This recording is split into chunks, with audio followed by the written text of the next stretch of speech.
పట్టుకుని నడిపించగలగడమే లీడర్షిప్ అంటే.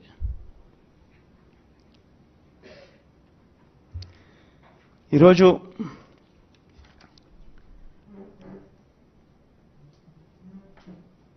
పేదవాళ్ళ పరిస్థితి ఏమిటి, ఎలా ఉన్నారు,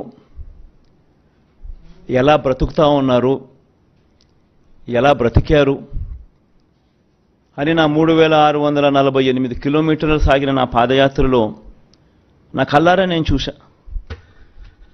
చూసినప్పుడు, వాళ్ళ దగ్గరికి నేను పోయినప్పుడు చూసినప్పుడు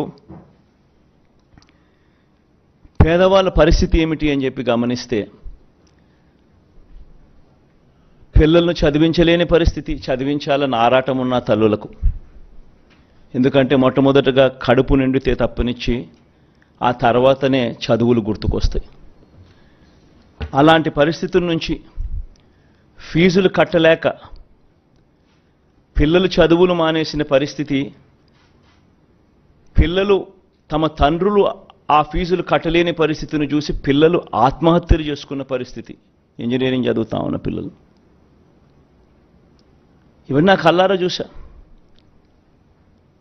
అవ్వాతాతలకు అన్ని అర్హతలు ఉన్న పెన్షన్ రాని పరిస్థితి, ఇల్లు ఇవ్వని పరిస్థితి,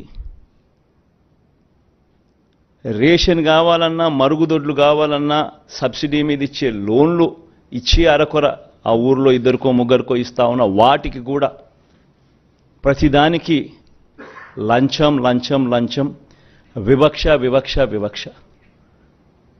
ఈ మ్యాన్ మేడ్ ప్రాబ్లమ్స్ను, రాజకీయ నాయకులు సృష్టించిన ప్రాబ్లమ్స్ను, రాజకీయ పార్టీలు సృష్టించిన ప్రాబ్లమ్స్కు, ఈ ప్రాబ్లమ్స్తో వ్యవస్థలు ఎలా, ఈ వ్యవస్థల వల్ల ఎలా పేదవాడి బ్రతుకు అతలాకుతలమైందో నా కళ్ళారా చూశా. 2019లో మన పార్టీ అధికారంలోకి వచ్చినప్పటి నుంచి ఈ రోజు వరకు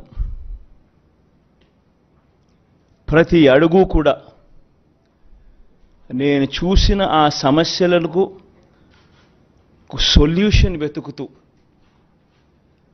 ఆ సొల్యూషన్ను మేనిఫెస్టోలో పెట్టి, ఆ సొల్యూషన్ను తీసుకొస్తూ ఈ 58 నెలల పాలన సాగింది. కోవిడ్ లాంటి మహమ్మారి 2 సంవత్సరాలు పూర్తిగా రాష్ట్ర ఆర్థిక పరిస్థితులు అతలాకుతలమైన, రావాల్సిన ఆదాయాలు రాకపోయినా, అనుకోని ఖర్చులు పెరిగిన, ఇవన్నీ జరిగిన సాకులు చూపలేదు. మేనిఫెస్టో ఇంప్లిమెంట్ చేయకుండా ఉండడానికి కారణాలు వెతుక్కోలేదు, సాకులు చూపలేదు. ఎన్ని సమస్యలు వచ్చినా, ఎన్ని సమస్యలు ఉన్నా ఎక్కడా సాకులు చూపకుండా చిరునవ్వుతోనే ప్రజలకు తోడుగా ఉన్నాం, ప్రజలకు అండగా నిలబడ్డాం.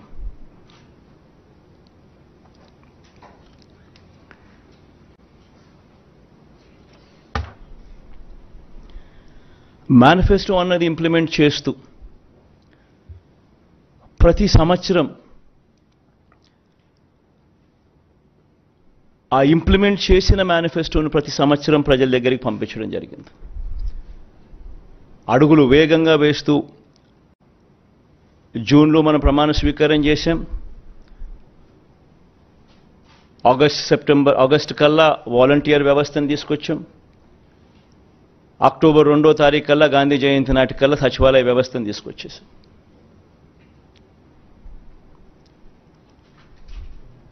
తీసుకువచ్చి గ్రామ స్వరాజ్యానికి అర్థం చెబుతూ, ఎక్కడ లంచాలు లేకుండా, ఎక్కడ వివక్ష లేకుండా ప్రతి పథకము బటన్ నొక్కడం, నేరుగా నా అక్క చెల్లెమ్మల చేతికి, వారి కుటుంబాల ఖాతాల్లోకి వెళ్ళిపోయే పరిస్థితి తీసుకొని రావడం. ఎవరైనా మిస్ అయిపోయినా కూడా వాళ్ళని జల్లెడ బట్టి ఎతికి మళ్ళీ వాళ్ళను మిస్సింగ్కి అవకాశం లేకుండా వాళ్లకు ఛాన్స్ ఇస్తూ మళ్ళీ వాళ్ళకు తోడుగా నిలబడ్డం. మొట్టమొదటిసారిగా బహుశా భారతదేశ చరిత్రలో బహుశా ఎప్పుడూ కూడా జరగలేదేమో,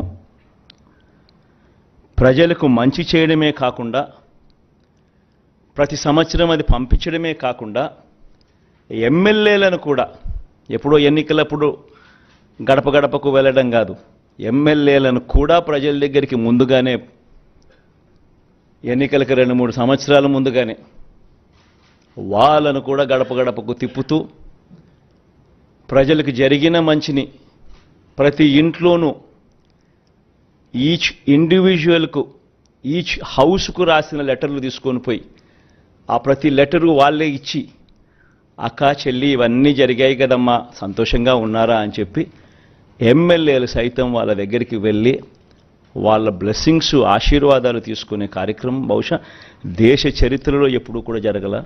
ఈ 58 నెలల్లోనే అది కూడా జరిగింది.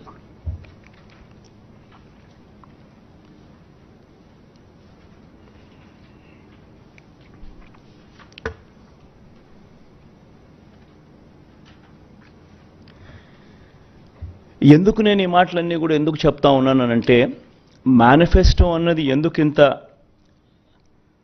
పవిత్ర గంధము, దానికింత శాంక్టిటీ ఎందుకు ఉండాలి అని అంటే కారణం ఏంటనంటే, ఆ మేనిఫెస్టోలో మనం చెప్పిన వాగ్దానాలు, ఆ మేనిఫెస్టోలో మనం చెప్పిన మాటలతో ఆ తర్వాత అధికారంలోకి వచ్చిన ఆ పార్టీ, అధికారంలోకి వచ్చిన వాళ్ళు అవి చెయ్యకపోతే పేదల బ్రతుకులు ఏ రకంగా చిన్నాభిన్నమవుతాయి అన్నదానికి ఉదాహరణ మన ప్రభుత్వం, ఈ 58 నెలల మన ప్రభుత్వం కన్నా ముందు ఒక్కసారి ఏం జరిగింది, అప్పట్లో చంద్రబాబు నాయుడు గారు, ఆయన కూటమి, అప్పట్లో వాళ్ళ మేనిఫెస్టోలో వాళ్ళు ఏం చెప్పారు, వాళ్ళు చేయని కారణంగా ప్రజల బ్రతుకులు ఏ రకంగా చిన్నాభిన్నమయ్యాయి అన్నది ఒక్కసారి గమనించాల్సిన అవసరం కూడా ఉంది. ఈ డాక్యుమెంట్ బహుశా మీ అందరికీ కూడా చూసే ఉంటారు, ఎందుకనంటే ఈ డాక్యుమెంట్